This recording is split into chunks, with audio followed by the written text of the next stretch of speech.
ngakhtang live tawse yam kuire mayam unadaba ko adu aisi ngakhtang ju tumthajarure aduga matam khara hachang ngamdabadagi hatare ai kut nabado aduna blog chu ngarang nahan si blog sema ngamdre adagi yengudi sema ngamnaba honajage hatare adu mayam na कोई Sambrugi matangda thambiro blog pudi semgre aduga live tu nomudang mayam unasena haibado ingasi khranga na thamgena tawjabane hatare ko dubu upai leitre maramdi pung tara taraga pung tara tabu ngairaga live thabo ina thokre hatare ko adubu kasu kaide hojik athengdu pharagu thabal hadu tare mayam thengna live thajabasida changbire ibasing khwai kudimuk pu ahan makta dai kokna khurumchari ngasi Sambrugi mamangdaina thagasaiba koigi Sambrugi matangda tongan ba koigi episode kya ama thamjagre adu wahangdi hangbirak pelep de hatare ko aina haigiba singjo dum mathang loina sum hangbirak pusilep da badu bo haurase na haire hojirage mangta leitan them jenebla horse okay horse jenebla ma'am sengbra kano se ai camera se kitang blur kha chat krabo kum toy humang sam so okay Sambru se ai mamang na thaga sakhiba singdo ne sum hajar tu si ko like tu sum pajage yam baningna kaman no khara ta ne sum remind tawjabadi yeah Premstan Haidaine okay thank you so much okay Sambru se ai Sambru gi like tagi sum pajage mamang ai kogi pupu koina thambiram ba like ne hatare ko aina blog semjari ba singje kogi pupu koina thambiram ba like singdagi ngaktane aduga sum masi like singsi sum ta duna leiba haitare sum adi sina dana leiba du nuai dabdagi ina pajaba khara singdo mayamna share tawjaba khaki nei gi channel gi ko ado series da mayamna sum support to birak pai tare simak su yam nuai jai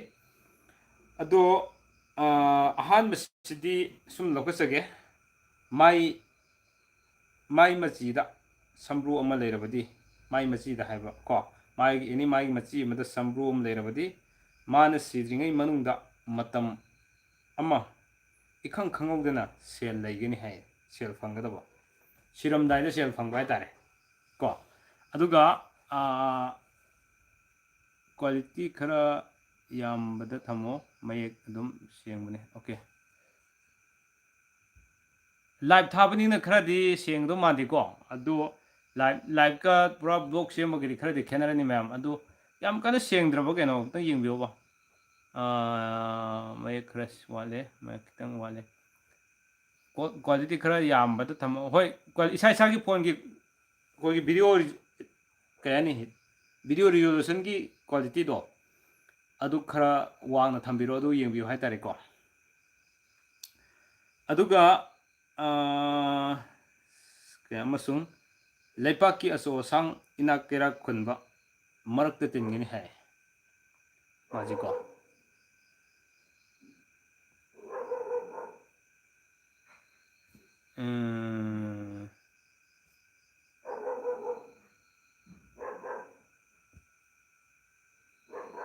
okay ai comment ko na pajarage mathang si mayam khangmini du sum hajara ani subase hujiki ahan bagi to any mai gi machi amada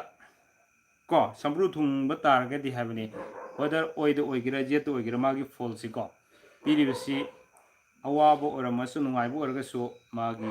mapunsi loramdaida kai gumba property khadi fangani hai aduga aso sang singdaso loinaram bagi tanjam fangani en hai ta ko ani subase pisumgi khogi pisi pisumje pisumgi yelomda Sambru leirabadi mi adu naunu luhongani hai pisumda Sambru thungbase naunu luhongale hari ko aduga nipa oragana magun chenba nupi logani aduga nupi oragana magun chenba nupa phangjai hai nganna so mayum magai pangadaba aduga ꯑꯐꯕ ꯅꯤꯄꯥ ꯅꯠꯇ꯭ꯔꯒ ꯅꯨꯄꯤꯁꯨ ꯐꯪꯒꯗꯕ ꯍꯥꯏꯇꯥꯔꯦ ꯀꯣ ꯑꯗꯨꯒ ꯅꯤꯄꯥꯅ ꯂꯥꯏꯕꯛꯀꯤ ꯑꯣꯏ ꯊꯪꯕ ꯃꯆꯤꯗ ꯑꯗꯨꯒ ꯅꯨꯄꯤꯒꯤꯅ ꯌꯦꯠꯀꯤ ꯄꯤꯁꯨꯝꯗ ꯁꯝꯕ꯭ꯔꯨ ꯂꯩꯔꯕꯗꯤ ꯃꯤ ꯑꯗꯨ ꯅꯤꯡꯕ ꯀꯥꯏꯒꯜꯂꯤ ꯍꯥꯏ ꯂꯥꯏꯕꯛꯀꯤ ꯑꯣꯏ ꯊꯪꯕ ꯃꯆꯤꯗ ꯁꯤ ꯑꯩ ꯃꯃꯥꯡꯗ ꯊꯝꯖꯕꯗꯨꯅꯤꯀꯣ ꯅꯤꯄꯥ ꯑꯣꯏꯔꯒꯅ ꯑꯣꯏꯔꯣꯝꯗ ꯂꯩꯕꯁꯤ ꯐꯠꯇꯦ ꯅꯨꯄꯤꯔꯣꯝ ꯑꯣꯏꯔꯒꯅ ꯌꯦꯠꯂꯣꯝꯗ ꯂꯩꯕꯁꯤ ꯐꯠꯇꯦ ꯑꯐꯕꯗ ꯍꯥꯏꯔꯒꯅ ꯅꯨꯄꯤ ꯑꯣꯏꯔꯒꯅ ꯑꯣꯏꯔꯣꯝꯗ ꯂꯩꯒꯗꯕ ꯑꯌꯥꯝꯕꯅ ꯑꯗꯨꯒ ꯅꯨꯄꯥ ꯑꯣꯏꯔꯒꯅ ꯌꯦꯠꯂꯣꯝꯗ ꯂꯩꯕꯁꯤ ꯑꯐꯕ ꯐꯣꯜ ꯂꯩ ꯍꯥꯏꯕꯅꯤ ꯑꯗꯨꯒ ꯆꯞ ꯃꯥꯟꯅꯅ ꯁꯤꯗꯁꯨ ꯃꯁꯤ ꯈꯪꯕꯤꯌꯨ ꯂꯥꯏꯕꯛꯀꯤ ꯑꯣꯏ ꯊꯪꯕ ꯃꯆꯤꯗ ꯅꯤꯄꯥꯁꯤꯡꯅꯀꯣ ꯁꯤ ꯂꯥꯏꯕꯛꯁꯤꯒꯤ ꯑꯩꯒꯤ ꯑꯣꯏꯅ ꯁꯤ ꯂꯦꯐ ꯁꯥꯏꯠꯅꯦ ꯃꯌꯥꯝꯗ ꯎꯍꯟꯕꯗꯨꯗꯤ ꯔꯥꯏꯠ ꯑꯣꯏꯅ ꯎꯔꯝꯕꯁꯨ ꯌꯥꯏ ꯃꯁꯤ ꯑꯣꯏ ꯊꯪꯕ ꯁꯥꯏꯠꯁꯤꯗ ꯅꯤꯄꯥꯗ ꯂꯥꯏꯕꯛꯀꯤ ꯑꯦꯅꯤ ꯃꯆꯤ ꯑꯃꯗ ꯂꯩꯕꯁꯦ ꯃꯁꯤ ꯅꯤꯡꯕ ꯈꯔ ꯀꯥꯏꯒꯜꯂꯦ ꯍꯥꯏ ꯀꯣ ꯑꯗꯨꯒ ꯅꯨꯄꯤ ꯑꯣꯏꯔꯒꯅ ꯌꯦꯠꯂꯣꯝꯗ ꯂꯩꯔꯒꯅ ꯅꯤꯡꯕ ꯀꯥꯏꯒꯟꯕ ꯑꯗꯨꯒ ꯃꯈꯣꯏꯁꯤꯡꯁꯦ ꯁꯤꯈꯛ ꯅꯠꯇꯅ ꯃꯥꯅ ꯇꯧꯕ ꯊꯕꯛꯁꯤꯡꯁꯨ ꯈꯪꯍꯧꯗꯅ ꯊꯕꯛꯁꯤꯡꯗꯣ ꯃꯍꯩ ꯐꯪꯒꯟꯗꯕ ꯍꯥꯏꯇꯥꯔꯦꯀꯣ ꯁꯤꯒꯨꯝꯕ ꯈꯔ ꯂꯩꯒꯜꯂꯦꯅ ꯍꯥꯏ ꯑꯗꯨꯒ ꯐꯦꯟꯁꯤ ꯁꯣꯝ ꯂꯩꯁꯤꯜꯂꯛꯑꯝꯗ ꯊꯥꯒꯦꯔꯥ ꯉꯁꯥꯏ ꯂꯥꯞꯅ ꯍꯥꯏꯐꯦꯠ ꯅꯨꯡꯁꯤꯠ ꯈꯔ ꯐꯪꯍꯜꯂꯛꯄꯒꯤ ꯆꯥꯡꯗ ꯊꯥꯔꯛꯑꯣꯝꯗ ꯑꯗꯨꯒ ꯃꯤꯠꯆꯤꯒꯤ ꯃꯄꯥꯟꯗ ꯁꯝꯕ꯭ꯔꯨ ꯑꯃ ꯂꯩꯔꯕꯗꯤ ꯃꯤꯠꯆꯤꯒꯤ ꯃꯄꯥꯟꯗꯀꯣ ꯑꯦꯅꯤ ꯃꯤꯠꯆꯤꯒꯤ ꯃꯄꯥꯟꯗ ꯁꯝꯕ꯭ꯔꯨ ꯑꯃ ꯂꯩꯔꯕꯗꯤ ꯃꯄꯨꯛꯅꯤꯡ ꯏꯪꯒꯅꯤ ꯍꯥꯏ ꯋꯥꯍꯩ ꯈꯣꯟꯐꯝ ꯐꯖꯩ ꯑꯃꯁꯨꯡ ꯇꯧꯔꯨꯕ ꯊꯕꯛꯇ ꯃꯍꯩ ꯌꯥꯟꯗ꯭ꯔꯤ ꯐꯥꯎꯕ ꯀꯟꯅ ꯆꯦꯠꯅ ꯍꯣꯠꯅꯗꯨꯅ ꯇꯧꯒꯅꯤ ꯍꯥꯏ ꯑꯗꯨꯒ ꯁꯤꯕꯗꯗꯤ ꯃꯁꯤ ꯃꯤꯁꯤ ꯐꯖꯗꯦ ꯍꯥꯏꯅꯁꯨ ꯍꯥꯏꯕꯤꯌꯦꯀꯣ ꯂꯥꯏꯔꯤꯛꯇ ꯍꯥꯏꯔꯝꯕꯗꯨꯅꯦ ꯑꯩꯅ ꯍꯥꯏꯖꯔꯤꯁꯤ ꯍꯥꯏꯕꯗꯤ ꯑꯩꯈꯣই ꯃꯤꯠꯆꯤ ꯃꯄꯥꯟꯗ ꯁꯝꯕ꯭ꯔꯨ ꯊꯨꯡꯕꯁꯦ ꯃꯁꯤ ꯃꯄꯨꯛꯅꯤꯡꯗꯤ ꯌꯥꯝ ꯏꯪꯒꯅꯤ ꯑꯗꯨꯒ ꯋꯥꯍꯩ ꯈꯣꯟꯐꯝ ꯐꯖꯒꯅꯤ ꯑꯗꯨꯒ ꯑꯩꯈꯣꯏ ꯃꯥꯅ ꯇꯧꯔꯨꯕ ꯊꯕꯛꯁꯤꯡꯗꯁꯨ ꯑꯗꯨꯃꯛ ꯍꯥꯏꯗꯤ ꯃꯥꯅ ꯈꯜꯂꯤꯕꯗꯣ ꯐꯪꯗ꯭ꯔꯤ ꯐꯥꯎꯕ ꯑꯗꯨꯃꯛ ꯇꯧꯒꯜꯂꯦ ꯍꯥꯏꯇꯥꯔꯦ ꯁꯨꯃꯥꯏꯅ ꯍꯥꯏ ꯑꯗꯨꯒ ꯃꯉꯥ ꯁꯨꯕꯗꯅ ꯁꯝꯕ꯭ꯔꯨꯅ ꯈꯖꯥꯏꯗ ꯂꯩꯕꯒꯤꯅꯤꯀꯣ ꯈꯖꯥꯏꯗ ꯑꯗꯒꯤ ꯂꯥꯏꯕꯛꯇ ꯂꯩꯔꯕꯗꯤ ꯃꯤ ꯑꯗꯨ ꯃꯦꯗꯤꯌꯝ ꯑꯣꯏꯅ ꯌꯥꯏꯃ ꯑꯣꯏꯅ ꯐꯩ ꯅꯨꯡꯉꯥꯏꯅ ꯄꯥꯟꯕ ꯂꯩ ꯑꯗꯨꯒ ꯐꯅꯃꯛ ꯀꯟꯅ ꯍꯣꯠꯅꯗꯨꯅꯁꯨ ꯏꯅꯥꯛ ꯈꯨꯟꯕ ꯃꯤ ꯑꯃꯗꯤ ꯑꯣꯏꯕ ꯉꯝꯗꯦ ꯍꯥꯏ ꯑꯗꯨꯃꯛ ꯐꯅꯃꯛ ꯑꯩꯈꯣꯏ ꯁꯦꯜ ꯇꯤꯡꯊꯣꯛꯂꯕꯁꯨ ꯂꯥꯏꯔ ꯑꯅꯪ ꯇꯥꯟꯕ ꯃꯤ ꯑꯃꯗꯤ ꯑꯣꯏꯗꯦ ꯍꯥꯏ ꯍꯥꯏꯕꯗꯤ ꯌꯥꯝꯅ ꯋꯥꯕ ꯃꯤꯁꯨ ꯑꯣꯏꯗꯕ ꯌꯥꯝ ꯂꯥꯏꯔꯕ ꯃꯤꯁꯨ ꯑꯣꯏꯗꯦ ꯍꯥꯏꯇꯥꯔꯦ ꯁꯨꯝꯅ ꯍꯥꯏꯕꯤ ꯁꯤꯕꯨ ꯂꯩꯔꯤꯀꯣ ꯃꯌꯥꯝ ꯑꯗꯨꯒ ꯃꯊꯪꯁꯦ ꯑꯩꯈꯣꯏꯒꯤ ꯅꯥꯇꯣꯟꯗ ꯂꯩꯔꯕꯀꯣ ꯁꯝꯕ꯭ꯔꯨꯁꯤꯅ ꯅꯥꯇꯣꯟꯗ ꯂꯩꯔꯕ ꯑꯗꯨ ꯑꯣꯏꯇꯥꯔꯒꯗꯤ ꯃꯤ ꯑꯗꯨ ꯅꯤꯡꯕ ꯊꯨꯡꯒꯜꯂꯤ ꯍꯥꯏ ꯅꯥꯇꯣꯟꯗ ꯁꯝꯕ꯭ꯔꯨ ꯊꯨꯡꯕꯁꯦ ꯅꯤꯡꯕ ꯊꯨꯡꯒꯜꯂꯦ ꯃꯌꯥꯝ ꯅꯥꯇꯣꯟꯗ ꯁꯝꯕ꯭ꯔꯨ ꯊꯨꯡꯕ ꯀꯅꯥ ꯀꯅꯥ ꯌꯥꯎꯕꯤꯒꯦ ꯆꯤꯟꯒꯤꯁꯨ ꯂꯣꯏ ꯌꯥꯎꯔꯛꯀꯅꯤꯀꯣ ꯑꯣꯀꯦ ꯗꯦꯟ ꯑꯗꯒꯤ ꯆꯤꯝꯕꯥꯜꯗ ꯀꯣ ꯆꯤꯝꯕꯥꯜꯗ ꯁꯝꯕ꯭ꯔꯨ ꯊꯨꯡꯂꯕꯗꯤ ꯑꯄꯥꯝ ꯅꯨꯡꯁꯤ ꯆꯥꯎꯋꯤ ꯍꯥꯏ ꯑꯗꯨꯒ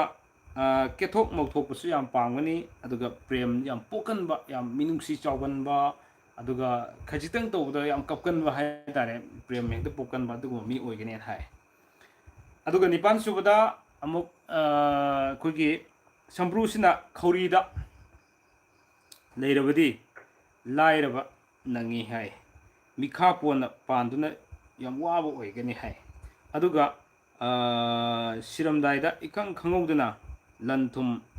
ꯂꯧꯔꯤ ꯌꯨꯝꯐꯝ ꯐꯪꯗꯨꯅ ꯃꯇꯨꯡꯗ ꯃꯨꯠꯇꯕ ꯑꯆꯧꯕ ꯊꯕꯛ ꯏꯪꯈꯥꯡ ꯇꯧꯔꯝꯕ ꯉꯝꯕꯁꯨ ꯑꯣꯏꯒꯅꯤ ꯍꯥꯏ ꯑꯍꯥꯟꯕꯗꯗꯤ ꯋꯥꯒꯗꯕ ꯑꯗꯨꯒ ꯇꯨꯡ ꯀꯣꯟꯅ ꯑꯐꯕ ꯅꯨꯡꯉꯥꯏꯕ ꯃꯇꯝ ꯂꯥꯛꯀꯗꯕ ꯑꯣꯏ ꯈꯧꯔꯤꯗ ꯁꯝꯕ꯭ꯔꯨ ꯊꯨꯡꯕꯁꯤꯡꯁꯤꯀꯣ ꯑꯗꯨꯒ ꯁꯝꯕ꯭ꯔꯨꯁꯤꯅ ꯈꯗꯥꯡꯁꯤ ꯌꯥꯝ ꯇꯣꯏꯅ ꯍꯪꯂꯛꯄꯅꯦ ꯃꯌꯥꯝꯁꯤꯅꯀꯣ ꯁꯝꯕ꯭ꯔꯨꯅ ꯈꯗꯥꯡꯗ ꯂꯩꯔꯕꯗꯤ ꯂꯥꯏꯕꯛ ꯐꯕ ꯃꯤ ꯑꯣꯏꯒꯅꯤ ꯍꯥꯏ ꯃꯤꯅ ꯏꯀꯥꯏ ꯈꯨꯝꯅꯕ ꯃꯤ ꯑꯣꯏꯒꯅꯤ ꯈꯗꯥꯡꯗ ꯂꯩꯔꯕꯗꯤꯀꯣ ꯑꯗꯨꯒ ꯃꯊꯪꯗ ꯑꯃꯨꯛ ꯑꯩꯈꯣꯏꯅ ꯁꯝꯕ꯭ꯔꯨꯁꯤꯅ ꯑꯩꯈꯣꯏꯒꯤ ꯊꯕꯥꯛ ꯉꯥꯟꯐꯝ ꯍꯦꯛ ꯊꯪꯅꯕ ꯈꯅꯥꯎꯒꯤ ꯃꯔꯤꯜꯗ ꯑꯀꯨꯠꯄꯁꯤꯗ ꯂꯩꯔꯕꯗꯤ ꯂꯨꯍꯣꯡꯕꯗ ꯌꯥꯝꯅ ꯀꯥꯟꯅꯕ ꯑꯗꯨꯒ ꯂꯥꯏꯕꯛ ꯐꯕ ꯐꯪꯉꯤ ꯍꯥꯏ ꯈꯅꯥꯎꯒꯤ ꯑꯀꯨꯠꯄ ꯀꯩꯅꯣꯁꯤꯗ ꯂꯩꯔꯕ ꯍꯥꯏꯇꯥꯔꯦ ꯑꯗꯨꯒ ꯁꯝꯕ꯭ꯔꯨꯁꯤꯅ ꯑꯃꯨꯛ ꯊꯕꯥꯛꯀꯤ ꯌꯦꯠꯂꯣꯝ ꯊꯪꯕꯗ ꯀꯣ ꯂꯩꯔꯕꯗꯤ ꯀꯔꯤꯒꯨꯝꯕ ꯅꯣꯡꯗꯝ ꯊꯤꯕ ꯑꯗꯨꯒ ꯀꯣꯛꯄ ꯌꯥꯗꯕ ꯃꯔꯝ ꯑꯃꯗꯒꯤ ꯃꯔꯟ ꯃꯊꯨꯝ ꯂꯣꯏꯕ ꯇꯥꯛꯄ ꯃꯥꯟꯆꯥꯡ ꯃꯥꯡꯕ ꯐꯪꯒꯅꯤ ꯍꯥꯏ ꯑꯗꯨꯒ ꯃꯆꯥꯁꯨ ꯌꯥꯝꯅ ꯄꯣꯛꯀꯜꯂꯦꯅ ꯍꯥꯏ ꯌꯦꯠ ꯊꯪꯕ ꯑꯩꯈꯣꯏꯒꯤ ꯊꯕꯥꯛ ꯂꯣꯝꯗꯅꯤꯀꯣ ꯌꯦꯠ ꯊꯪꯕ ꯊꯕꯥꯛ ꯂꯣꯝꯗ ꯁꯝꯕ꯭ꯔꯨ ꯊꯨꯡꯉꯒꯗꯤ ꯁꯤꯅꯤ ꯍꯥꯏꯁꯦ ꯑꯗꯨ ꯁꯝꯕ꯭ꯔꯨꯁꯤꯅ ꯊꯕꯛꯀꯤ ꯑꯣꯏꯔꯣꯝꯗ ꯂꯩꯔꯕꯗꯤ ꯃꯥꯅ ꯇꯧꯔꯨꯕ ꯊꯕꯛ ꯄꯨꯝꯅꯃꯛ ꯃꯍꯩ ꯌꯥꯟꯕꯅ ꯅꯝꯃꯤ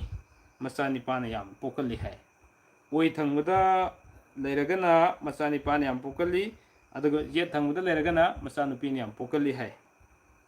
ꯑꯗꯨꯒ ꯁꯝꯕ꯭ꯔꯨꯅ ꯊꯕꯛ ꯃꯌꯥꯏꯗ ꯂꯩꯔꯕꯗꯤ ꯄꯨꯟꯁꯤꯗꯨ ꯃꯌꯥꯏ ꯑꯣꯏꯅ ꯄꯥꯜꯂꯤ ꯃꯁꯥꯁꯨ ꯃꯌꯥꯏ ꯑꯣꯏꯅ ꯂꯩ ꯍꯥꯏ ꯑꯗꯨꯒ ꯑꯃꯨꯛ 14 ꯁꯨꯕꯗ ꯑꯩ ꯃꯊꯪ ꯌꯥꯝ ꯌꯥꯝꯃꯤꯀꯣ ꯂꯥꯏꯚꯇꯁꯨ ꯁꯨꯝ ꯇꯥꯡꯀꯛ ꯅꯥꯏꯅ ꯊꯝꯖꯔꯛꯀꯦ ꯃꯃꯥꯡꯒꯤ ꯕ꯭ꯂꯣꯛ ꯁꯦꯝꯕꯗꯁꯨ ꯇꯥꯡꯀꯛ ꯅꯥꯏꯅ ꯊꯝꯖꯈꯤꯕꯅꯦ ꯃꯌꯥꯝꯅ ꯒ꯭ꯌꯥꯟ ꯇꯥꯗꯦ ꯍꯥꯏꯕꯁꯨ ꯁꯨꯝ ꯌꯥꯎꯋꯦ ꯍꯥꯏꯇꯥꯔꯦ ꯑꯗꯣ ꯑꯩ ꯉꯥꯛꯇꯪ ꯃꯈꯜ 10ꯃꯨꯛ ꯄꯥꯖꯔꯀꯥꯟꯗ ꯀꯃꯦꯟ ꯑꯃꯨꯛ ꯉꯥꯛ ꯄꯥꯖꯒꯦ ꯑꯗꯨꯒꯤ ꯃꯈꯥ ꯇꯥꯕ ꯑꯃꯨꯛ ꯃꯊꯪ ꯁꯝꯖꯔꯛꯀꯦ ꯍꯥꯏꯇꯥꯔꯦꯀꯣ ꯑꯗꯨꯒ 14 ꯁꯨꯕꯗ ꯁꯝꯕ꯭ꯔꯨꯅ ꯊꯕꯛꯀꯤ ꯑꯩꯈꯣꯏꯒꯤ ꯕ꯭ꯔꯤꯖꯀꯤ ꯃꯈꯥꯗ ꯂꯩꯔꯕꯗꯤ ꯃꯄꯨꯛ ꯂꯦꯞꯇꯕ ꯌꯥꯝꯅꯁꯨ ꯇꯟꯕ ꯑꯗꯨꯒ ꯄꯨꯛꯆꯦꯜ ꯈꯥꯏꯕ ꯑꯣꯏꯒꯜꯂꯤ ꯍꯥꯏ ꯅꯨꯡꯁꯤꯕ ꯍꯩꯇꯦ ꯑꯗꯨꯒ ꯄꯨꯛꯆꯦꯜ ꯇꯌꯥꯡꯉꯤ ꯅꯨꯄꯤ ꯑꯣꯏꯔꯕꯗꯤ ꯃꯔꯧꯁꯤꯡ ꯂꯩꯕꯤ ꯑꯣꯏ ꯃꯄꯨꯔꯣꯏꯕ ꯅꯤꯡꯉꯤ ꯑꯗꯨꯒ ꯄꯨꯛꯆꯦꯜ ꯈꯣꯏꯖꯦꯜ ꯅꯨꯡꯁꯤꯅ ꯂꯨꯅ ꯆꯥꯟꯅ ꯈꯟꯖꯕꯤ ꯑꯣꯏ ꯃꯆꯥ ꯄꯣꯛꯄꯗ ꯆꯤꯡꯅꯕ ꯈꯣꯠꯅꯕ ꯂꯩꯇꯅ ꯄꯣꯛꯀꯜꯂꯤ ꯍꯥꯏ ꯑꯗꯨꯒ 15 ꯁꯨꯕꯗ ꯁꯝꯕ꯭ꯔꯨꯅ ꯊꯕꯛꯀꯤ ꯁꯔꯨ ꯃꯈꯥꯗ ꯂꯩꯔꯕꯗꯤ ꯑꯄꯪꯕ ꯑꯇꯣꯟꯕ ꯃꯤ ꯑꯣꯏꯒꯅꯤ ꯍꯥꯏ ꯑꯗꯨꯒ ꯃꯥꯒꯤ ꯃꯄꯣꯛ ꯑꯁꯤꯗ ꯊꯕꯛ ꯑꯃꯇꯪ ꯇꯧꯕꯗ ꯌꯥꯝꯅ ꯆꯤ ꯂꯥꯎꯅ ꯋꯥꯅ ꯑꯣꯏꯒꯅꯤ ꯍꯥꯏ ꯑꯗꯨꯒ 13 ꯁꯨꯕꯗ ꯁꯝꯕ꯭ꯔꯨꯅ ꯄꯨꯛꯇ ꯂꯩꯔꯕꯗꯤ ꯄꯨꯛꯇ ꯁꯝꯕ꯭ꯔꯨ ꯊꯨꯡꯕꯩꯅꯤꯀꯣ ꯄꯥꯡꯊꯣꯛ ꯆꯥꯜꯂꯤ ꯍꯣꯔꯦꯟ ꯃꯇꯧꯔꯒꯦ ꯍꯌꯦꯡ ꯃꯇꯧꯔꯒꯦ ꯅꯤꯡꯗꯨꯅ ꯊꯕꯛ ꯑꯃꯇ ꯀꯣꯛ ꯍꯦꯛ ꯇꯧꯕ ꯉꯝꯗꯕ ꯃꯤ ꯑꯣꯏꯒꯜꯂꯤ ꯍꯥꯏ ꯃꯥꯒꯤ ꯀꯥꯟꯅꯕꯗ ꯌꯦꯡꯒꯅꯤ ꯌꯥꯝꯅ ꯆꯥꯒꯜ ꯊꯛꯀꯜꯂꯤ ꯁꯦꯠ ꯆꯥꯕꯗ ꯁꯦꯔꯥꯟ ꯇꯨꯔꯥꯟ ꯌꯥꯝꯅ ꯇꯧꯒꯜꯂꯤ ꯍꯥꯏ ꯍꯧꯅꯕꯤ ꯑꯃꯇꯁꯨ ꯈꯪꯗꯕ ꯑꯗꯨꯒ ꯄꯪꯁꯦꯠꯇ ꯁꯦꯠꯄ ꯑꯣꯏꯒꯜꯂꯤ ꯍꯥꯏ ꯑꯗꯨꯒ ꯁꯝꯕ꯭ꯔꯨꯅ ꯑꯃꯨꯛ ꯅꯤꯡꯖꯣꯜꯗ ꯂꯩꯔꯕꯗꯤ ꯃꯆꯥ ꯄꯪꯄꯣꯛꯇ ꯄꯣꯛꯇꯦ ꯍꯥꯏꯕ ꯑꯃ ꯅꯠꯇ꯭ꯔꯒ ꯑꯅꯤꯗꯒꯤ ꯆꯤ ꯂꯥꯎꯅ ꯐꯪꯒꯅꯦꯕ ꯅꯤꯡꯖꯣꯜꯗ ꯂꯩꯕꯁꯤꯅꯤꯀꯣ ꯁꯝꯕ꯭ꯔꯨꯁꯦ ꯑꯗꯨꯒ ꯃꯥꯗꯤ ꯍꯛꯆꯥꯡ ꯌꯥꯝꯅ ꯐꯒꯅꯤ ꯑꯃꯁꯨꯡ ꯃꯄꯨꯛ ꯇꯞꯀꯅꯤ ꯌꯥꯝ ꯏꯪꯒꯅꯤ ꯍꯥꯏ ꯑꯗꯨꯒ ꯁꯝꯕ꯭ꯔꯨꯅ ꯌꯦꯠ ꯊꯪꯕ ꯐꯩꯗ ꯂꯩꯔꯕꯗꯤ ꯁꯦꯜ ꯊꯨꯝ ꯂꯩ ꯅꯨꯄꯤ ꯊꯤꯕꯗ ꯁꯦꯜ ꯌꯥꯝꯅ ꯐꯪꯒꯜꯂꯤ ꯍꯥꯏ ꯅꯨꯄꯥꯁꯤꯡꯒꯤꯅꯤꯀꯣ ꯁꯦ ꯑꯗꯨꯒ ꯁꯝꯕ꯭ꯔꯨꯅ ꯌꯦꯠ ꯊꯪꯕ ꯈꯨꯕꯣꯝꯗ ꯂꯩꯔꯕꯗꯤ ꯅꯤꯄꯥ ꯑꯣꯏꯔꯒꯅ ꯅꯨꯄꯤ ꯐꯖꯕ ꯐꯪꯒꯅꯤ ꯍꯥꯏ ꯁꯤ ꯃꯌꯥꯝ ꯌꯦꯡꯕꯤꯌꯨꯀꯣ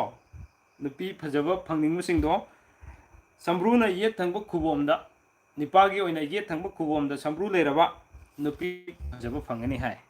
ꯑꯗꯨꯒ ꯅꯨꯄꯤꯗ ꯂꯩꯔꯒꯅ ꯅꯤꯄꯥ ꯐꯖꯕ ꯐꯪꯒꯅꯤ ꯍꯥꯏ ꯃꯈꯣꯏꯒꯤ ꯄꯨꯟꯁꯤꯗ ꯑꯋꯥꯕ ꯀꯔꯤꯒꯨꯝꯕ ꯐꯪꯕ ꯌꯥꯝꯅ ꯇꯥꯡꯅ ꯊꯣꯛꯀꯅꯤ ꯍꯥꯏ ꯑꯗꯨꯒ ꯁꯝꯕ꯭ꯔꯨꯅ ꯁꯝꯕ꯭ꯔꯨꯅ ꯑꯣꯏ ꯊꯪꯕ ꯐꯩꯗ ꯂꯩꯔꯕ ꯃꯔꯨꯞ ꯃꯄꯥꯡ ꯋꯥꯠꯀꯅꯤ ꯑꯗꯨꯒ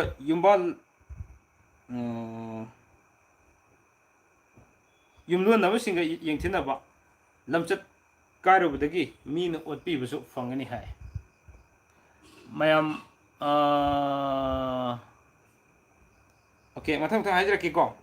ꯀꯣꯏꯁꯟ ꯌꯥꯝ ꯂꯥꯛꯏ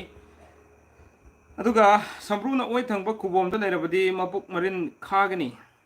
ꯅꯨꯡꯁꯤ ꯍꯩꯇꯦ ꯋꯥꯈꯜ ꯂꯩꯇꯦ ꯊꯕꯛ ꯏꯪꯈꯥꯡ ꯇꯧꯕ ꯊꯨꯡꯏ ꯅꯨꯡꯉꯥꯏꯔꯤꯉꯩꯗꯗꯤ ꯃꯄꯨꯛ ꯐꯩ ꯑꯗꯨꯒ ꯋꯥꯍꯩ ꯈꯣꯟꯐꯝ ꯐꯖꯕ ꯉꯥꯛꯇ ꯎꯍꯜꯂꯤ ꯈꯨꯠ ꯂꯩꯊꯣꯛꯄꯗ ꯊꯣꯛꯄ ꯃꯍꯦꯛꯇ ꯇꯧꯕ ꯑꯗꯨꯒꯨꯝꯕ ꯃꯤ ꯑꯣꯏꯒꯜꯂꯤ ꯍꯥꯏꯇꯥꯔꯦ ꯑꯗꯨꯒ ꯁꯝꯕ꯭ꯔꯨꯁꯤꯅ ꯈꯣꯡꯗ ꯂꯩꯔꯕꯗꯤ ꯄꯣꯊꯤ ꯄꯣꯔꯝ ꯌꯥꯝꯅ ꯎꯒꯟꯗꯕ ꯃꯤ ꯑꯣꯏꯒꯅꯤ ꯑꯄꯪꯕꯁꯨ ꯑꯣꯏꯒꯅꯤ ꯑꯗꯨꯒ ꯊꯕꯛꯇ ꯄꯪꯌꯥꯝ ꯌꯥꯝꯕ ꯍꯥꯏꯇꯥꯔꯦ ꯁꯤ ꯑꯣꯏꯒꯅꯦꯕ ꯑꯗꯨꯒ ꯈꯨꯠꯇ ꯃꯨꯗ꯭ꯔ ꯆꯀ꯭ꯔ ꯂꯩꯔꯕꯗꯤ ꯃꯤꯗꯣ ꯅꯤꯡꯊꯧ ꯑꯣꯏꯒꯅꯤ ꯅꯤꯡꯊꯧꯒꯨꯝꯅ ꯄꯥꯟꯒꯅꯤ ꯃꯨꯗ꯭ꯔ ꯆꯀ꯭ꯔ ꯍꯥꯏꯁꯤꯅ ꯈꯨꯕꯥꯛ ꯃꯌꯥꯏꯒꯤꯅꯤꯀꯣ ꯈꯨꯕꯥꯛ ꯃꯌꯥꯏꯒꯤ ꯈꯤꯇꯪ ꯌꯥꯎꯁꯤꯜꯂꯛꯑꯦ ꯁꯤꯗꯅ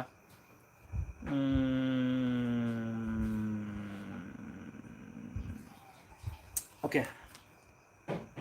ꯗꯦꯟ ꯁꯝꯕ꯭ꯔꯨꯅ ꯈꯨꯃꯤꯠꯇ ꯂꯩꯔꯕꯗꯤ ꯅꯤꯄꯥ ꯑꯣꯏꯔꯒ ꯅꯨꯄꯤꯒꯨꯝꯅ ꯄꯨꯛꯆꯦꯜ ꯈꯣꯏꯖꯦꯜ ꯇꯧꯏ ꯑꯩꯈꯣꯏꯒꯤ ꯈꯨꯃꯤꯠꯇ ꯁꯝꯕ꯭ꯔꯨ ꯂꯩꯕꯁꯦ ꯅꯤꯄꯥ ꯑꯣꯏꯔꯒꯅ ꯅꯨꯄꯤꯒꯨꯝꯅ ꯏꯪ ꯇꯞꯀꯅꯤ ꯍꯥꯏ ꯑꯗꯨꯒ ꯑꯃꯣꯝ ꯑꯣꯏ ꯍꯥꯏꯕꯗꯤ ꯇ꯭ꯔꯥꯟꯁꯖꯦꯟꯗꯔꯗ ꯑꯌꯥꯝꯕ ꯑꯣꯏꯒꯜꯂꯤ ꯍꯥꯏꯕꯅꯤ ꯃꯣꯏꯁꯤꯡꯁꯦꯀꯣ aduga set saba phajaba pamgali nupi oirgana thaba inkhang yamna sunomi afaba nupi ni masa mawagi mathau ningthina tawba ngamba nupi oigali hai aduga haksangi karigumba mafam amada sakra kuthana leirabadi sakra yauksle sakra sei kona togi dawne leirabadi sakra adu sarugi manakta leirabadi mi adu lairaba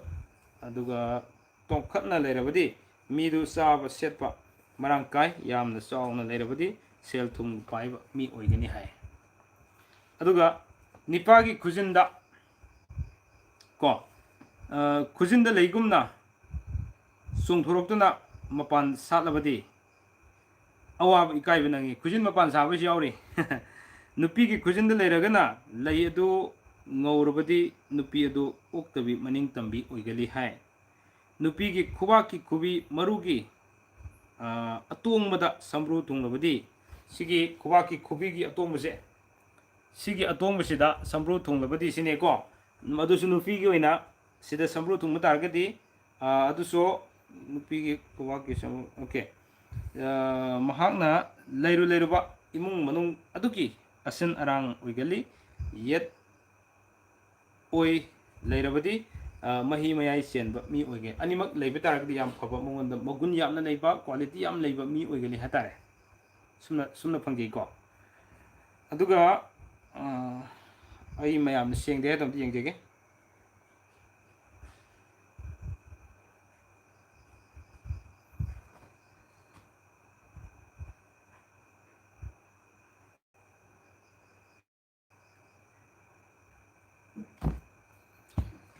okay then aduga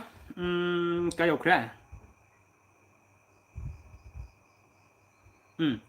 nipagi khubaki khubi maruda khubaki khubi maru khubi gi maru sida ko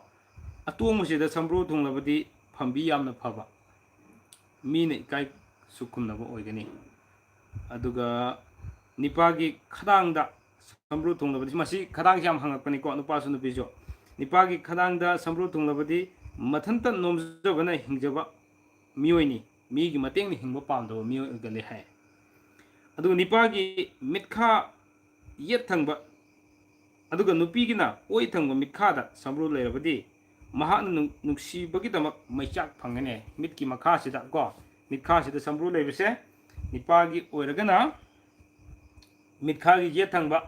aduga nupigi oiragana oi thangba sidi ko nupigi oi thangba orasu nupagi yet thangba orasu afaba kitang oidre kari oige hai matamda nuksibagi damak maichak phangba mi oigali hatare ko aduga amana nipagi yet thangba nada ngai nagi yam hangbirakre nagi nipagi na yet thangba nada nupigi na oi thangba nada ko sida sambru leirabadi mina haijinba kya logandaba mi oi hai aduga sana lupadi karigumba karbar tobu yam pam mi oiganeba aduga nupigi oi thangba nada sambru tunglabadi aru apan leiting yam pam mi oigani hai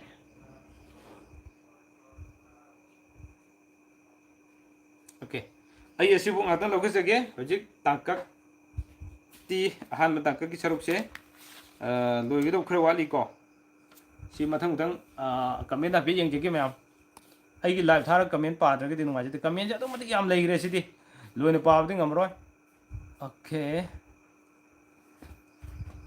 comment yaman gre sidi comment yaman kre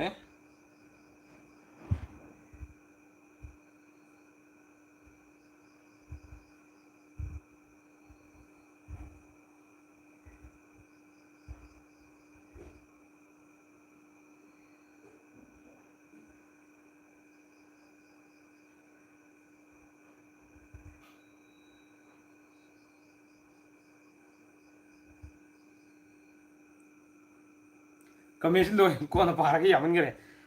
ai nam amamuk thengna bodo hai ko thengna aina haigalak boda khara thengna bodo sum ai yengjirage tare ko mi maring da pe pajage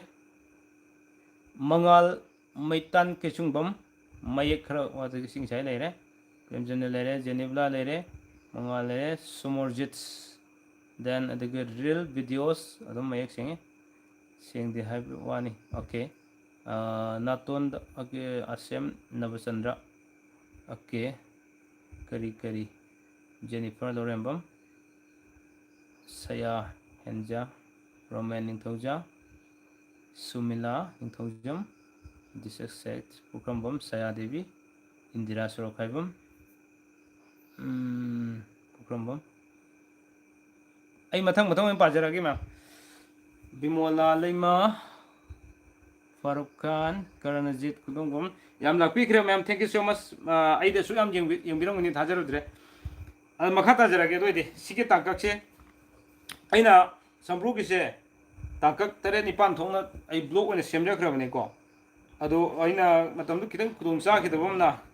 Mapumgi Ta Gaina Tozabudum Namjaki the Vaitare Ado Mayam na Pambiragadi Sapsana Mapum the exact Mapum sing to Takanda ay Muxium Semja Kedu Mapum Takushi the Nuaidamna Aquina Uhoning Mukitan Nuaidava Finungi part sing Sididi Harapukanda Kuna short over the Pazada Kran Labor the Gizo in a Semja Kid of Netare Adubo Adugumba half the bar Ya Pumaka half draga ay Mong Jerky Matang some Semagi and the Kudumza Luminasi Adu Mayam Yang with them be light to winning the one. I know comment part of the Virgino comment commission part of Turkey, light credit to Viromam. Okay.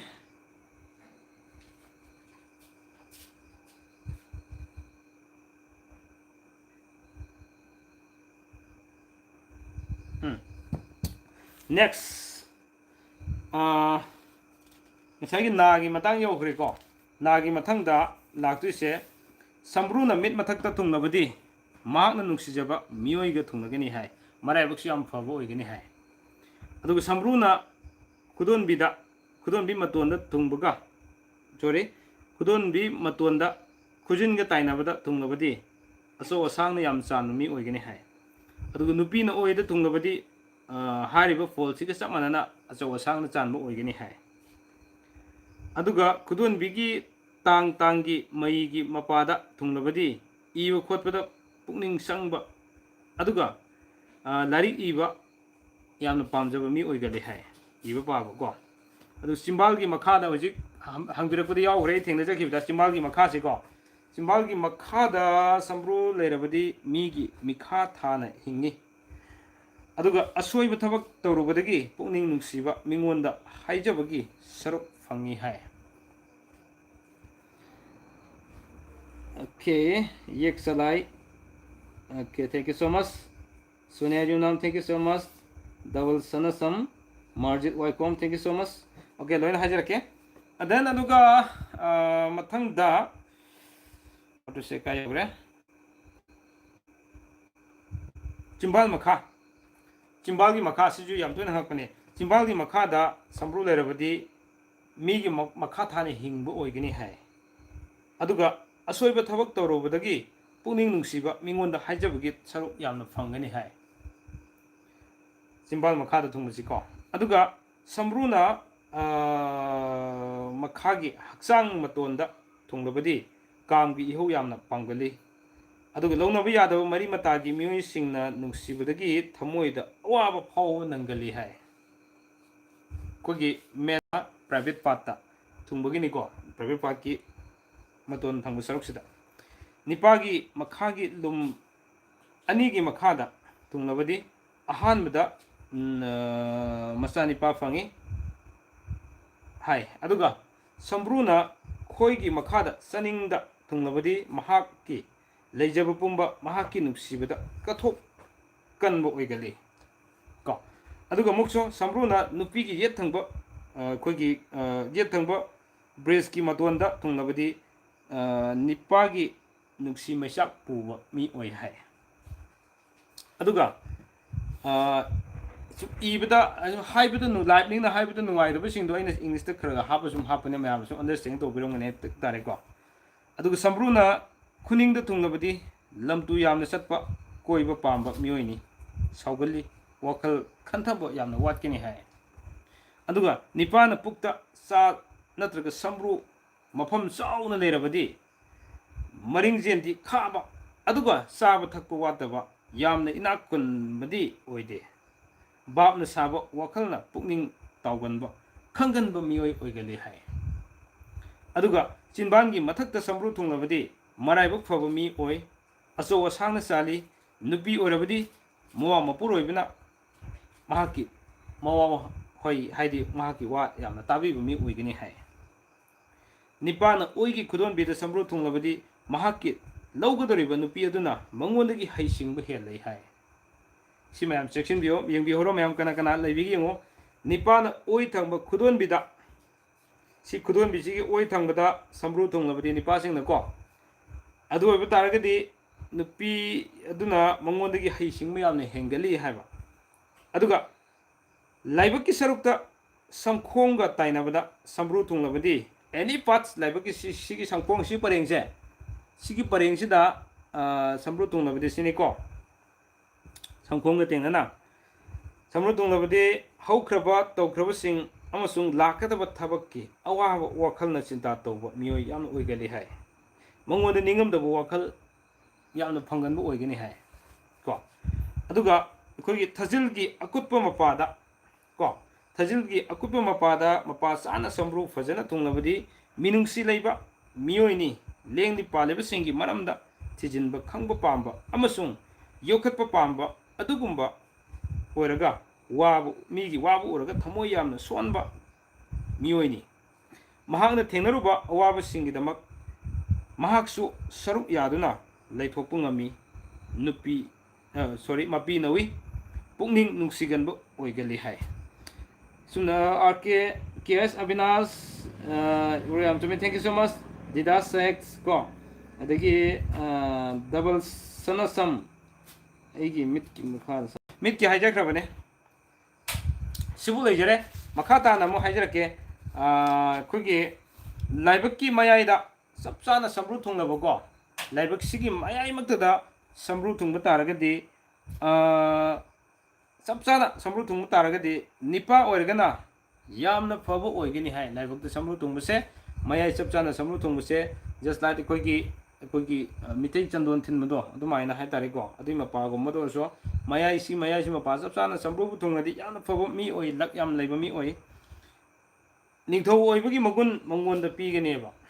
ꯑꯗꯨꯒ ꯃꯤꯅ ꯆꯥꯟꯒꯅꯤ ꯅꯨꯄꯤ ꯑꯣꯏꯔꯒꯅ ꯃꯍꯥꯔꯥꯅꯤ ꯑꯣꯏꯕꯒꯤ ꯃꯒꯨꯟ ꯄꯤꯕ ꯃꯉꯣꯟꯗ ꯃꯤꯅ ꯌꯥꯝ ꯆꯥꯟꯕ ꯃꯈꯣꯏꯒꯤ ꯄꯨꯟꯁꯤꯗ ꯋꯥꯠꯇ ꯄꯥꯗꯅ ꯂꯩꯕ ꯄꯨꯟꯁꯤ ꯍꯥꯏꯕꯗꯣ ꯑꯣꯏꯒꯅꯤ ꯍꯥꯏꯕ ꯑꯗꯨꯒ ꯑꯩꯒꯤ ꯉꯛꯁꯝꯗ ꯁꯝꯕ꯭ꯔꯨ 3 ꯊꯨꯡꯉꯤ ꯑꯝꯇ ꯍꯥꯏꯕꯤꯔꯛꯑꯣ ꯑꯌꯦꯛꯄꯝ ꯄꯨꯔꯅꯤꯃꯥ ꯗꯦꯕꯤ ꯂꯣꯏ ꯌꯥꯎꯔꯛꯀꯅꯤꯀꯣ ꯃꯊꯪ ꯍꯧꯖꯤꯛ ꯑꯩꯅ ꯍꯥꯏꯖꯔꯤꯁꯦ ꯌꯥꯝꯗ꯭ꯔꯤ ꯁꯝꯕ꯭ꯔꯨ ꯊꯨꯡꯕꯒꯤ ꯖꯒꯥ ꯃꯈꯜ 94 ꯑꯩ ꯍꯥꯏꯔꯤ ꯍꯧꯖꯤꯛ ꯂꯩꯔꯤꯁꯦ ꯅꯤꯌꯔꯂꯤ ꯑꯩ ꯇꯥꯡꯀꯛ ꯅꯥꯏꯅ ꯂꯣꯏꯅ ꯊꯝꯖꯔꯛꯇꯣꯏꯅꯤ ꯆꯥꯝꯃ꯭ꯔꯤ ꯆꯥꯝꯃꯉꯥꯒꯤ ꯃꯊꯛꯇ ꯂꯩ ꯍꯥꯏꯇꯥꯔꯦꯀꯣ ꯁꯤꯁꯤꯡꯁꯤ ꯂꯣꯏꯅ ꯑꯩ ꯂꯣꯏꯅ ꯍꯥꯏꯖꯔꯛꯇꯣꯏꯅꯦ ꯑꯗꯨ ꯉꯁꯤꯗꯤ ꯂꯣꯏꯅ ꯍꯥꯏꯖꯔꯣꯏ ꯅꯨꯡꯇꯤꯒꯤ ꯂꯥꯏꯐꯁꯦ ꯃꯇꯝ ꯈꯔ ꯊꯥꯔꯒ ꯁꯨꯝ ꯑꯁꯤꯒꯤ ꯇꯥꯡꯀꯛ ꯅꯥꯏꯅ ꯈꯔ ꯊꯝꯖꯔꯛꯀꯦ ꯍꯥꯏꯇꯥꯔꯦ ꯑꯗꯣ ngasi ay live se nuaibra ma'am live nuaibro habiro okay mai oi thangbuda ani tunge pi tafam mapa da chu mapa di thokte kay ogidage nungai thank you light to nambi de ma'am light to nambi de da ma'am na light nabi ba comment pi bi ra nungai de ne ado yam leri ko akhoi gi hakchang se kok ta gi na khong phaw da leri ba jaga se common oina ma'am na haibirakpadi mai da naton da adigi mitkha da adigi pi tafam da question ban da ngaksam da adi thabak da wari buko hang sumaina common obi jaga khar hangdane aduga mayamna khangbi gedabudi exact oiba magi place mafum am leri do adugi thungam dugi makha polakane hatare mai huji aina hajeri de mai hare sorry laibak harane ko laibaki jaga khar mayam pangre ba oi thangda leiba mayai da leiba je thangda leiba adigi songphong da leiba ko adigi pisumgi mathak leiba sumaina jaga yam gre hatare mayamna hangbirakpana jaga amakhakke hangbirakpa laibukta leragana kamai tawba aduga pi tafamna lerana kamai tawba pisumna leraga ko ado सिगी ओइ थंग जगह सिदी क्या चखल लेब है फोल से मथंग मथंग मथंग लोना ma'am पीजरखने हारे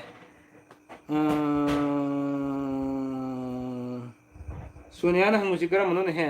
सौग्र माने अना हंगदी कुंबीदे है अई मैम हंगद कुमदबनेरा सोनिया नातोंद तुंबसे कदौगे खंगनिंगबगी हंजबने ओके नातोंगिदो हजिक नुपीगी नातोंद संब्रू लेरबदी को मचू ngang ओरगदी मचू ngang ओरदी लाइबक फबो ओय हैबा अदु मुरगना लुखरा ओइगले हैबा को नत्रगना निपान हादा ओक्तबो ओय है लाइक ती रंबैनी कोइन हाइजबसे दुगा देन मुये कनाडा की पुछते हेलो हेलो कनाडा कनाडा पुछला है आफ्टर लॉन्ग टाइम याम कुइर उनदबको ओके माय में तुंगे सुसुनिया आइगे मानरे हाइग्रे ओके ब्रो खोंपाक में आइदा खोंपाक ते थुंगबसिदि लम याम कोइगन मने लम याम कोइगन मने को मखा तागिसिरा मैम मथंगी लाइव तो मुतौसिरो कमेंट खरा पासिरा मैम हाइबिरोने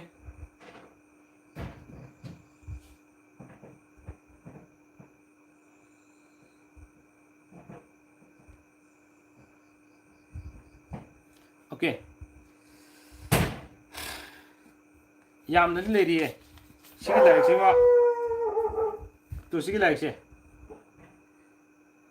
याम लीरबा लाइक नि को मैम याम लीरबा लाइक नि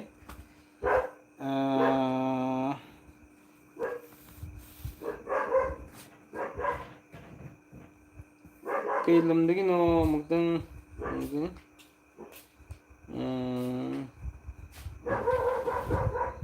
ओके कमेंट खर तौसेन हाइबिरे कमेंट खर तौसेन हाइबिरे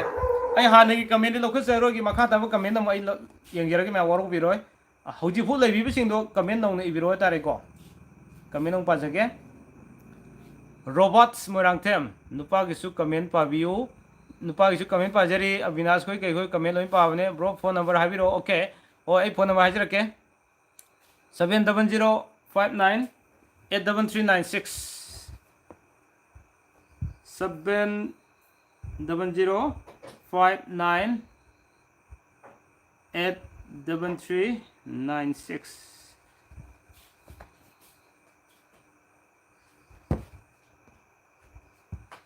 अदुगा याम लाए कमेंट जे ngसिदे निराश हुइद्रम ब्रो खुबाक मयाइदा गिदि लेगिनि लेनि खुबाक मयाइ जि मथंगी लाकनी को खुबाक मयाइ गे निराश हुइद्रम अदुगा सोशल सियाम ब्रो आइगी अमता ओइगी सेस मखादा थुंबगी ओइगी सेस मखादा थुंबगी दि ngसा यावदि यावख्रमने को कोंटिंग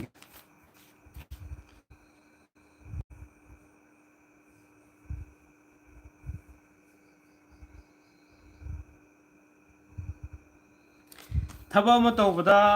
कोइगी निंखा तमना तौबो ngamdabo oigale hai ko निंथौजम सुमिला ये थंगबा खुदांगदा संब्रु तुंगबसी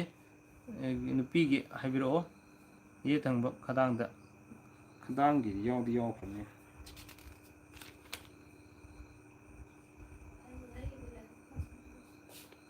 लाइबक फबो ओइ हाइबा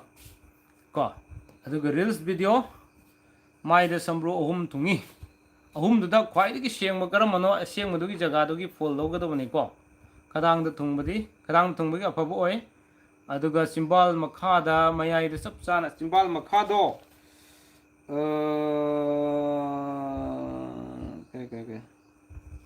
अपाम नुंसी चावे है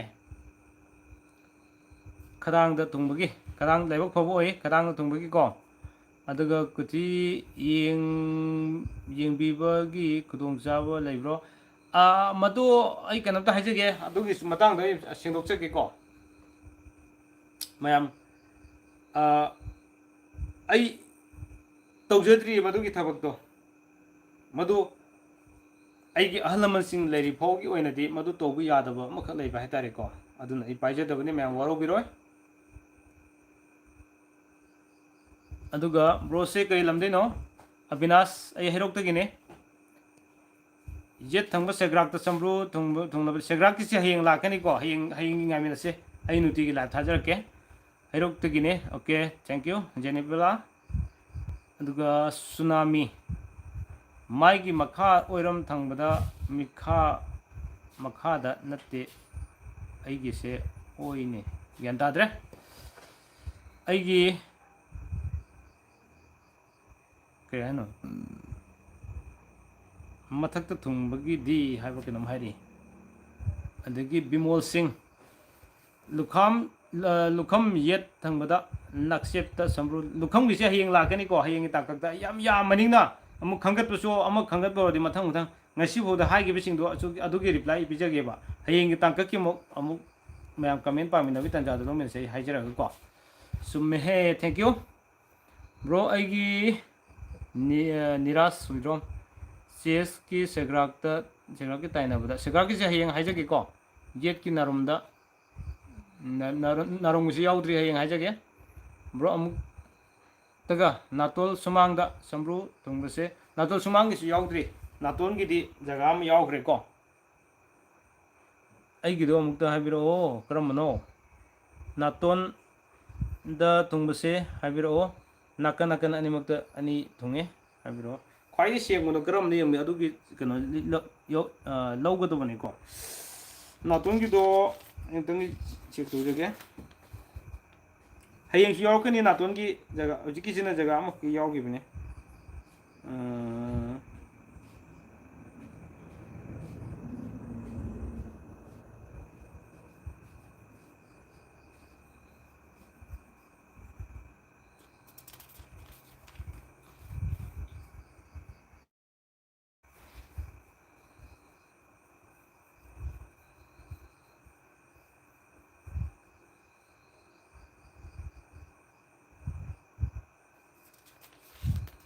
ꯅꯥꯇꯣꯟꯒꯤ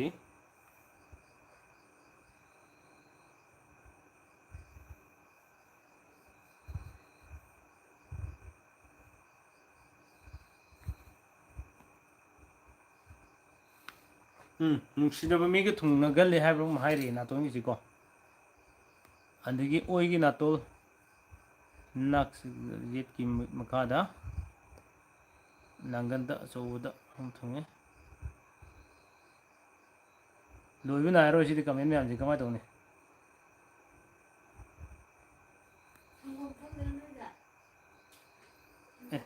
ꯒꯨꯂꯤꯗꯣ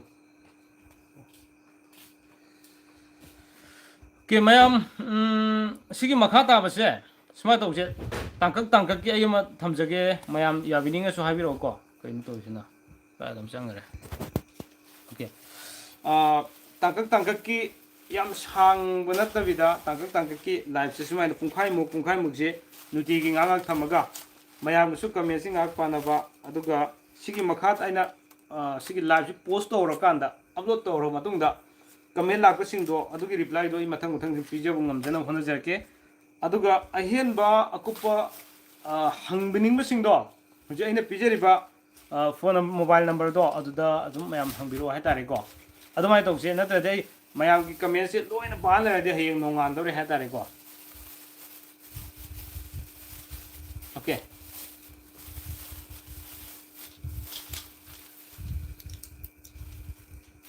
ꯑꯗꯨꯃꯥꯏꯅ ꯇꯧꯁꯤꯀꯣ ꯃꯌꯥꯝ ꯍꯥꯏꯗꯤ ꯃꯌꯥꯝꯒꯤ ꯅꯤꯡꯕ ꯊꯨꯡꯗꯕ ꯀꯩꯅꯣꯁꯨ ꯂꯥꯛꯀꯅꯤ ꯕꯣꯛꯁꯀꯤꯗꯣ ꯍꯥꯟꯅ ꯄꯤꯔꯣ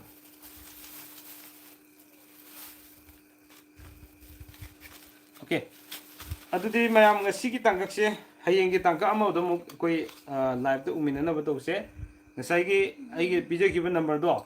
ꯑꯗꯨꯗ ꯁꯨꯝ ꯃꯌꯥꯝ ꯍꯪꯕꯤꯅꯤꯡꯕ ꯂꯩꯔꯁꯨ ꯍꯪꯕꯤꯔꯛꯑꯣ ꯉꯁꯤꯒꯤ ꯑꯣꯏꯅꯗꯤ ꯂꯥꯏꯚꯁꯤ ꯌꯥꯝ ꯁꯥꯡꯅ ꯊꯝꯖꯔꯣꯏꯒꯦ ꯃꯇꯥꯡ ꯑꯁ꯭ꯋꯥꯏꯗ ꯇꯦꯟꯁꯤꯟꯖꯅꯕꯒꯤ ꯇꯥꯟꯖꯥꯗ ꯂꯧꯖꯒꯦ ꯍꯌꯦꯡꯁꯦ ꯑꯅꯤꯁꯨꯕ ꯇꯥꯡꯀꯛ ꯂꯩꯔꯤ ꯑꯍꯨꯝꯁꯨꯕ ꯇꯥꯡꯀꯛ ꯂꯩꯔꯤ ꯃꯊꯪ ꯑꯩ ꯁꯨꯝ ꯑꯗꯨꯝ ꯄꯥꯏꯖꯔꯛꯑꯒ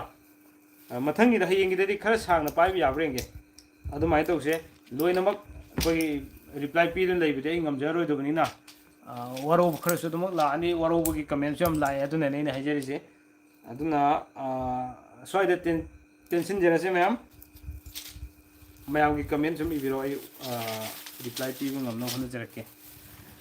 ꯂꯣꯏꯁꯤꯜꯂꯁꯤ ꯊꯦꯡꯁꯨ ꯊꯦꯡꯉꯦ ꯑꯗꯨꯗꯤꯀꯣ ꯄꯨꯡ 12ꯁꯨ ꯇꯥꯗꯣꯔꯦ ꯃꯌꯥꯝ ꯇꯥꯡ ꯁ꯭ꯋꯥꯏꯗ ꯇꯦꯟꯁꯤꯟꯖꯅꯕꯒꯤ ꯇꯥꯟꯖꯥꯗ ꯂꯧꯖꯒꯦ ꯂꯣꯏꯕ ꯐꯥꯎꯕ ꯃꯤꯠꯌꯦꯡ ꯇꯥꯕꯤꯕꯒꯤꯗꯃꯛ ꯑꯃꯨꯛꯀ ꯂꯩꯇꯅ ꯊꯥꯒꯠꯆꯔꯤ ꯑꯗꯨꯒ ꯀꯃꯦꯟ ꯄꯤꯕꯤꯔꯛꯄ ꯍꯦꯛ ꯍꯧꯕꯗꯒꯤ ꯂꯣꯏꯕ ꯐꯥꯎ ꯑꯗꯒꯤ ꯍꯧꯖꯤꯛ ꯊꯣꯛꯄꯤꯔꯛꯄꯁꯤꯡꯁꯨ ꯃꯤꯠꯌꯦꯡ ꯉꯥꯏꯍꯥꯛꯇꯪ ꯑꯣꯏꯔꯁꯨ ꯃꯤꯠꯌꯦꯡ ꯇꯥꯃꯤꯟꯅꯗꯨꯅ ꯉꯁꯤꯒꯤ ꯂꯥꯏꯚꯁꯤ ꯃꯄꯨꯡ ꯐꯥꯍꯟꯕꯤꯕ